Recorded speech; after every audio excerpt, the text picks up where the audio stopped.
did that happen? We allowed it to happen because we have doctors aren't elected. Let's be clear on that. But the people that regulate them are. And we need to start making those changes. And I'm going to bring to the front right now Mr. Patrick Allard. He's standing back there doing some political. Pat Allard, do you want to come up here for a minute? Make your way to the front? Come up front here, my friend. When I talk about change, I think about guys like Patrick Allard, who's become a friend of mine. He has been on the forefront before I was on the forefront, fighting against that which was inherently wrong, that which he knew in his soul was wrong, that which was violating us as Canadians. He's taken the hits, and he's still standing. And right now, he is intentional on becoming the first independent MLA in the province of Manitoba, running for the seat in Fort Whyte. Patrick, tell us about your vision and your passion, and why you would want to run for this seat.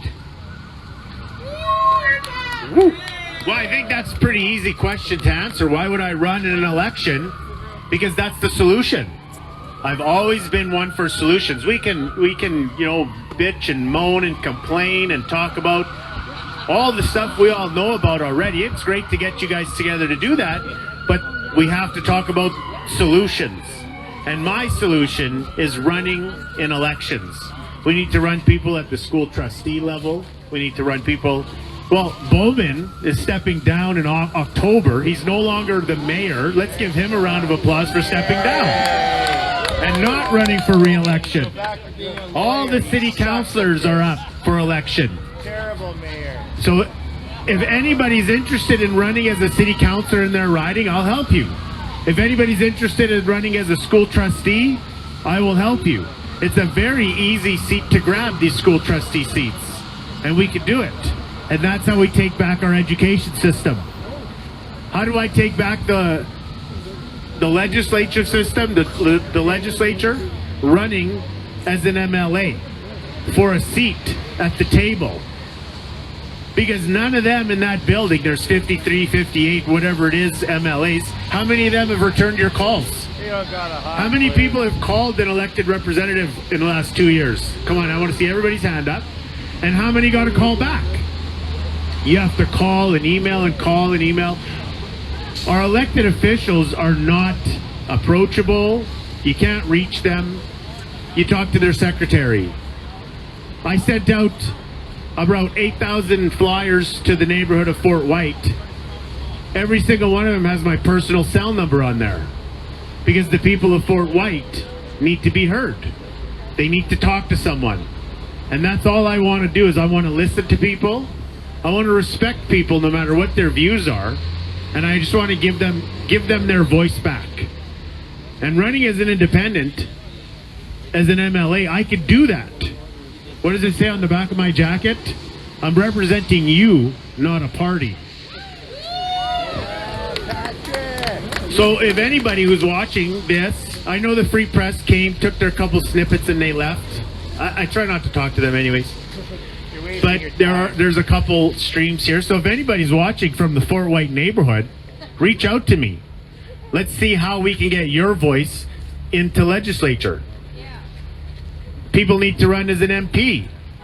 All these seats are up in the next year to 2 years. October of next year is the next general election for every MLA seat. I want to see independents on the ballot. I want to see people who are fighters on the ballots. It doesn't matter if you get one vote or you win. You just got to get that step out there and show that there's people that want to speak up for the neighborhoods in Manitoba. Who wants to run for school trustee? Probably nobody. I don't want to run as an MLA, but somebody has to. So we're going to have to leave our comfort zone and take some time out of our lives and come to these rallies like we do, but put our name on a ballot. We can make the laws. My dad used to tell me, if you don't like the laws, you run for office and change them.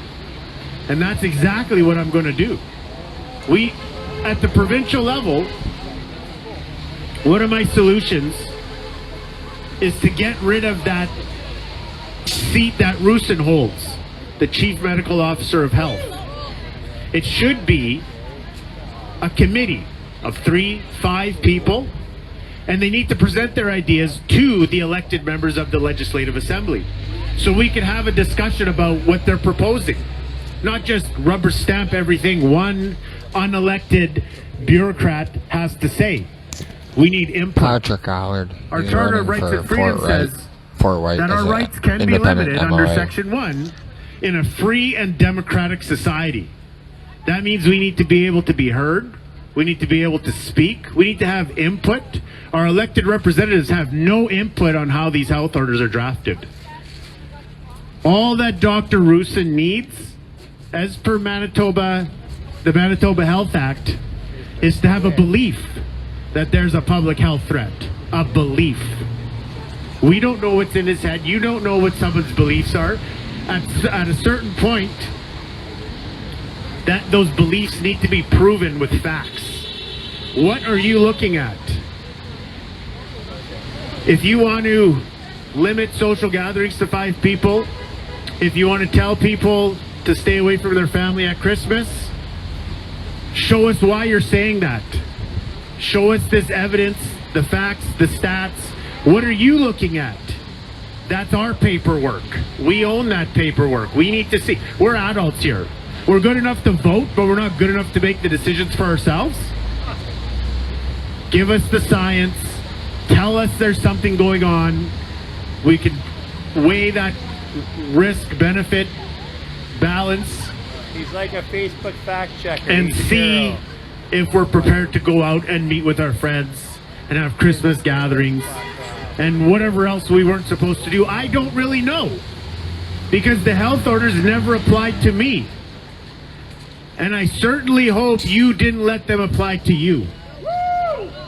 This mask burning thing really is a symbolic thing. But I told Carl yesterday, I don't have any masks to bring. I found one. I've never owned one. I've never used one. Because there's no need to it. I analyzed the facts, the stats about mask wearing for the purpose that people were wearing masks, and it didn't make sense for me. And that should have been respected from day one. But now Dr. Roussin goes on TV and tells us to respect people who choose to wear one. They may have a different point of view than you. Where was that guidance for the last 2 years? Now we're supposed to respect people? He's been to court now. You know, I went shopping. I was at Home Depot on the 15th or the 16th. On the 14th, I was treated like a leper. On the 15th, these people were welcoming and able to show me, and not taking a step back from me when I'm walking without a mask. Something is wrong in society. They've been spread so much fear. And that's not right. We don't need to scare people. We need to respect people. We need to give people their voice. You know, I'll wrap it up quick because nobody likes to hear rambling. You're doing great, Patrick. When I was door knocking in Fort Whyte, I think everybody here knows where I am on the spectrum of COVID health orders and lockdowns. I'm way, like we should have had 0. Maybe 2 weeks at the beginning to figure it out. And then let us take decisions for ourselves. So I was knocking on the doors in Fort Whyte, and there was a nurse that answered the door. And I said I was running as an independent, and right off the hop she says she's sick and tired of these truckers, and they're driving all the way to Ottawa for freedom. Her husband is a nurse on one of the COVID wards in Health Science Center and working his fingers to the bone, saving lives. Where's his freedom? So you could see she's way on the other end of things than I am with the COVID story. But I said, people just want to be heard. People just want to have their voices heard. I said, did you hear the truckers? She said, yeah, their horns, everything, you know, blah, blah, blah. I said, all they wanted to do was be heard. If we would have talked to them in BC when they started, if the politicians would have talked to them in BC or Alberta, Saskatchewan, they never would have went to Ottawa. People just want to be respected. They just want to be acknowledged. They just want to be heard. They're fed up. And they go away. That's it. But our elected officials aren't talking to us. Our city councilors don't return our calls. Their assistants do. Mayor Brian Bowman, you'd never get him on the phone. And he's a lawyer, too, and he's a liar. Mayor Bowman is actually a privacy lawyer. Yeah, imagine that. What a liar. Figure that one out. He's got a background in privacy law, and he's trampling on everybody's No wonder privacy someone rights. else is taking care of it. No wonder Michael's taking care of it for him. He didn't want to get in trouble. So I don't think I have anything else to add to the conversation today. I could probably talk for hours and hours and hours. But Where I is want Bowman? everybody to focus on solutions. It's only a problem if there is no solution. And there is a solution, and I believe that's getting involved in elections. Make sure you vote. This guy's got a PPC hat. He was involved in elections.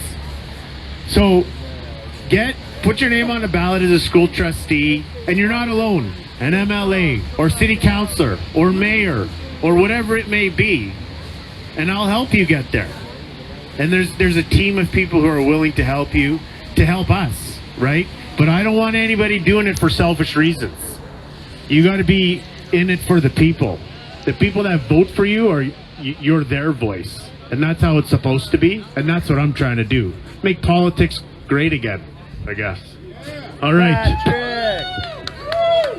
Thank you, my friend. All the best. Those people who are in Fort Whyte need to vote for change. That's going to happen with this guy right here. Facebook, And I many don't know more on to the follow. copyright or any music playing in the background. What I want to do right now is we want